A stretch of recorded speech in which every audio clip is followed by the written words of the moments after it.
Shalom, selamat pagi keluarga besar dari Dapur Si Juru Minum. Puji Tuhan, pagi ini dapat lagi kita bersama semula untuk meneruskan siri bimbingan keluarga.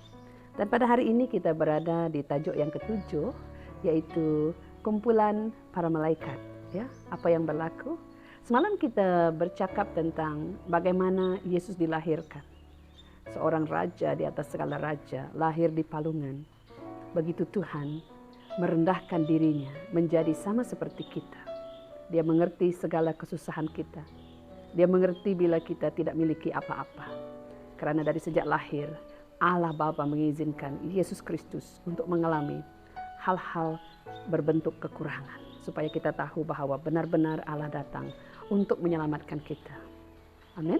Jadi pada hari ini kita akan belajar dari Injil Lukas pasal yang kedua, sambungan yang semalam, Gembala dan Malaikat ayat ke-8. Ya, kita akan baca bersama-sama, tapi sebelum itu mari kita berdoa. Bapa kami yang ada di surga, kami begitu rindu dan kami begitu perlu Tuhan untuk menerima pengajaran daripada-Mu. Kami ini Tuhan sangat-sangat memerlukan bimbingan daripada firman-Mu. Kami membuka hati kami, telinga kami, mata kami di hadapan-Mu. Jadikan kami dapat melihat, dapat mendengar, dapat merasa, dapat mengerti Tuhan. Rencana-Mu, panggilan-Mu, sehingga berita baik ini yang akan kami dengar akan membawa kelepasan kepada kami, memberi sukacita dan kebahagiaan kepada kami. Terima kasih Tuhan, di dalam nama Yesus Kristus kami sudah berdoa. Amin. Haleluya. Mari kita baca bersama kisah gembala dan malaikat. Di daerah itu ada beberapa orang gembala yang bermalam di padang karena menjaga domba mereka. Tiba-tiba malaikat Tuhan muncul di hadapan mereka dan kemuliaan Tuhan menerangi mereka. Lalu mereka ketakutan. Tetapi malaikat itu berkata kepada mereka, "Jangan takut, aku membawa kepadamu berita baik yang akan memberikan sukacita besar kepada seluruh umat. Pada malam itu di kota Daud telah lahir. Pada malam ini di kota Daud telah lahir seorang penyelamat bagimu, yaitu Kristus Tuhan. Inilah tandanya bagimu, kamu akan menjumpai seorang anak yang dibendung dan dibaringkan di dalam sebuah palung." Tiba-tiba malaikat itu disertai oleh satu angkatan surga yang besar, memuji-muji Allah. Kemuliaan bagi Allah di tempat yang maha tinggi, dan damai sejahtera di bumi bagi orang yang berkenan pada hatinya. Setelah malaikat itu meninggalkan mereka untuk kembali ke surga, gembala-gembala itu berkata sesama sendiri, "Marilah kita pergi ke Bethlehem untuk melihat kejadian yang telah berlaku itu, seperti yang diberitahu Tuhan kepada kita." Mereka pergi dengan segera lalu menjumpai Maria dan Yusuf serta bayi itu yang sedang terbaring di dalam palungan. Setelah melihat bayi itu, mereka pun memberitahu segala yang telah dikatakan kepada mereka tentang anak itu. Semua yang mendengar berasa kagum tentang apa yang dikatakan oleh gembala-gembala itu kepada mereka. Tetapi Maria menyimpan segala perkara ini dalam hatinya dan merenunginya. Kemudian gembala-gembala itu pulang sambil memuji-muji Allah atas segala yang didengar dan dilihat mereka. Segalanya seperti yang dikatakan kepada mereka. Haleluya. Seorang raja di bumi ini, saudara, sekiranya melahirkan anak atau dilahirkan, sudah tentunya akan diraikan dengan besar-besaran dengan cara diraja. Berbeza sekali bagi raja kita Yesus Kristus, Sang Penyelamat ini. Dia tidak diraikan di mana-mana istana, tetapi dia yang pertama dilahirkan di sebuah kandang, di tempat yang terendah, dalam keadaan termiskin, tidak miliki apa-apa. Namun bagaimana Tuhan meraikannya di surga?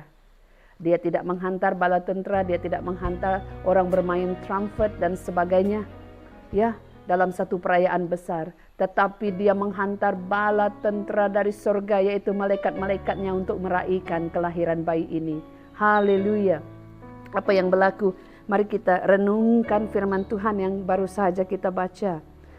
Kepada siapa malaikat-malaikat itu menampakkan dirinya kepada gembala-gembala yang sedang berjaga di padang pada waktu malam. Mereka yang sedang berada dalam kegelapan. Begitu terang Tuhan tiba-tiba bercahaya dan mereka terkejut dan ketakutan. Ya, yang pertama, Allah menyatakan dirinya di tengah-tengah kegelapan. Mari kita perhatikan ayat ke-10.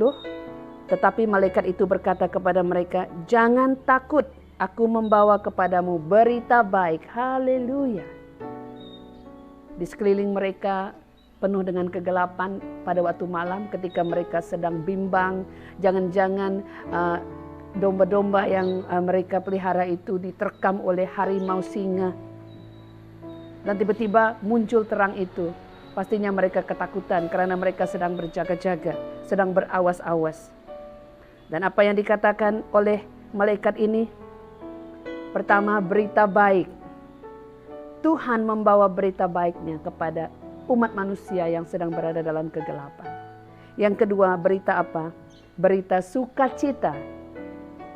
Yaitu berita baik yang akan memberikan sukacita besar kepada seluruh bumi. Haleluya.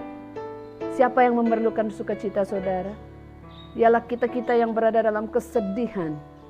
Kita yang berada dalam himpitan hidup. Kita yang berada di dalam pembuangan. Pembuangan dari mana? Setelah nenek moyang kita dibuang dari Taman Eden, kita berada di tempat di luar Taman Eden itu. Semuanya memerlukan kita berusaha keras. Banyak hal dalam dunia ini yang kita tempuh dengan rasa berat, cabaran di sana sini. Ya, dalam kehidupan secara pribadi, dalam perhubungan sosial, di dalam keluarga. Kita kehilangan sukacita bila datangnya penyakit, virus-virus seperti ini, penyakit nyamuk, chicken pox, bermacam-macam penyakit yang datang. Justru itu membuatkan kita hilang sukacita itu. Maka pada keadaan seperti inilah Yesus sendiri menyatakan dirinya, Bapa di surga menyatakan anaknya. Amin. Dan mereka mengatakan kepada para pengembala kambing itu, pada malam ini di kota Daud telah lahir seorang penyelamat bagimu.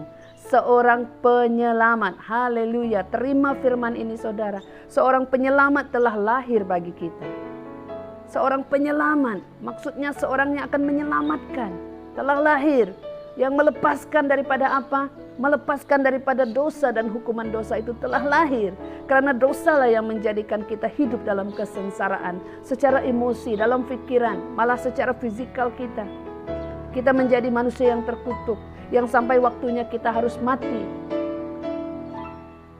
Namun yang Tuhan mahu dalam kita hidup dan dalam kita mati, Dia mahu memiliki hidup kita. Ketika kita hidup, Dia mahu kita merasakan sukacita itu. Dia mahu kita merasa selamat dan telah benar-benar diselamatkan. Dan caranya ialah dengan memberikan anak tunggalnya. Mati bagi kita, lahir ke dunia. Dan mengalami segala penderitaan yang manusia alami. Penderitaan secara emosi, secara badani. Semuanya telah Dia alami karena Dia pernah menjadi manusia. Malah Dia pernah sampai mati dan pernah masuk ke bawah, di tempat bumi paling bawah, yaitu kuburan. Namun oleh kehendak Allah, hanya untuk seketika sahaja, Dia bangkit mengatasi maut. Dia bangkit mengatasi kematian. Dia menjadikan maut tidak ada sengat dalam hidup kita. Sehingga bila kita mati sampai masanya, tubuh fisikal kita ini yang harus kembali ke tanah, tepat pada masanya, maka jiwa kita tidak tertinggal di dunia ini, tidak pergi ke tempat lain, tidak dikalahkan oleh maut. Dalam bahasa yang lebih kasar lagi, tidak pergi ke neraka, tetapi pergi ke surga bersama Dia. Semuanya ini tidak mungkin berlaku di luar pengorbanan anaknya Yesus. Hanya Dia yang sudah mati dan sudah mengalahkan maut. Dia sahaja yang dapat mengalahkan maut bagi pihak kita. Justru kepada kita yang percaya akan namanya. percaya bahwa dia telah mati untuk kita dan telah bangkit pada hari yang ketiga, kita diselamatkan. Dan apabila kita meninggalkan dunia ini, kita akan pergi bersama-sama dia ke surga, di tempat dia bersemayam. Haleluya, haleluya, puji Tuhan. Amin. Mari kita teruskan apa yang berlaku selepas itu. Tiba-tiba malaikat itu disertai oleh satu angkatan surga. Haleluya. Kalau di bumi seorang raja, seorang anak putra raja lahir, seluruh angkatan istana, seluruh negara dikerahkan untuk bergembira, menyanyi dengan bermacam-macam perayaan, kesukaan, kegembiraan, meraihkan apa yang terjadi kepada anak ini. Bila dia lahir ke dunia, keselamatan Allah telah tiba. Apa yang berlaku? Kemuliaan bagi Allah di tempat yang maha tinggi. Malaikat-malaikat dan angkatan surga kelihatan di padang itu, kelihatan kepada para gembala itu sedang memuji-muji Allah. Begitu surga bersukacita karena dia, sang penyelamat itu, telah turun ke bumi, dan damai sejahtera di bumi bagi orang yang berkenan pada hatinya.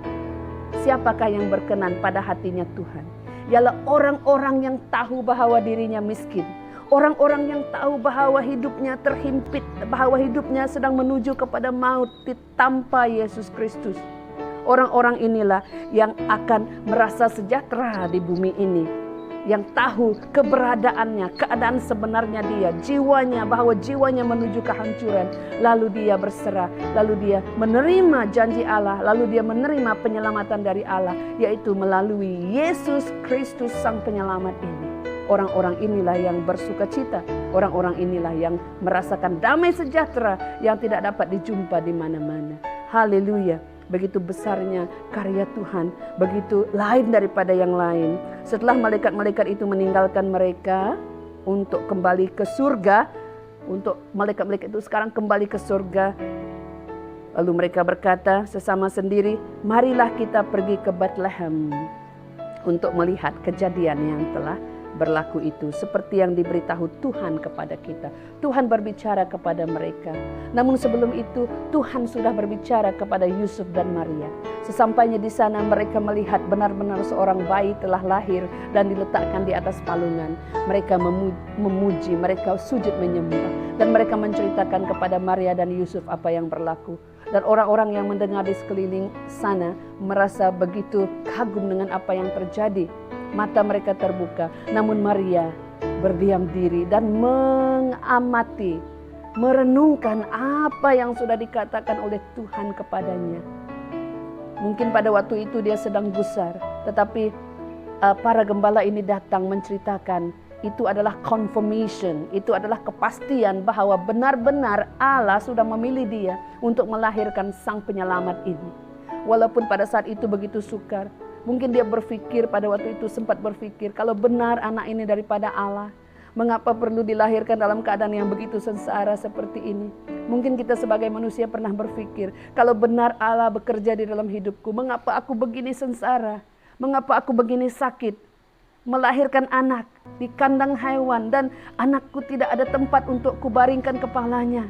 Tiada bantal yang empuk, tetapi yang ada adalah jerami-jerami sebagai alas. Namun pada saat itu Tuhan menghantar para gembala untuk memberitahu bahwa Allah sudah berfirman, bahwa malaikat-malaikat sudah bersukacita, sudah meraihkan. Mereka melihat sekumpulan malaikat menyanyi-nyanyi, memuji dan memuliakan Allah yang berada di tempat maha tinggi. Pada waktu itu Maria yakin kembali, saya percaya, bahwa anak itu benar-benar yang Tuhan hantar untuk menyelamatkan bumi. Amin. Pada saat kita mulai merasa gusar, pada saat kita berada di titik terendah kehidupan kita, saudara, dengarkan. Pada saat Tuhan menyatakan kasih-Nya, raih kasih itu, terima kasih itu. Terima firman itu, karena firman itu, kebenaran itu yang akan memerdekakan hidup kita. Di dunia ini kita tidak mempunyai pengharapan lain selain daripada pada Tuhan, pada anaknya Yesus Kristus sang penyelamat itu. Panggil dia, panggil dia, panggil Yesus, Yesus, Yesus. Katakan kepadanya, aku tahu Engkaulah Raja besar. Aku tahu Engkaulah yang diutus sebagai penyelamat. Aku serahkan keadaanku seluruhnya kepadamu Tuhan. Haleluya. Haleluya. Syukur kepada Tuhan. Pada hari ini Bapa menyingkapkan kebenaran kepada kita. Dan mari kita percaya, kita ambil cerita ini sebagai cara Allah bekerja dalam keluarga kita. Supaya pada saat-saat sukar seperti sekarang, kita tetap beriman. Dan orang yang beriman, orang yang percaya, dikatakan di sini akan mendapat damai sejahtera ini. Damai sejahtera di bumi bagi orang yang berkenan pada hatinya. Orang yang berkenan ialah orang yang tahu dirinya miskin. Orang yang tahu dia memerlukan Allah. Orang yang mengenal Allahnya. Orang yang menerima. Amin. Tuhan memberkati saudara. Haleluya.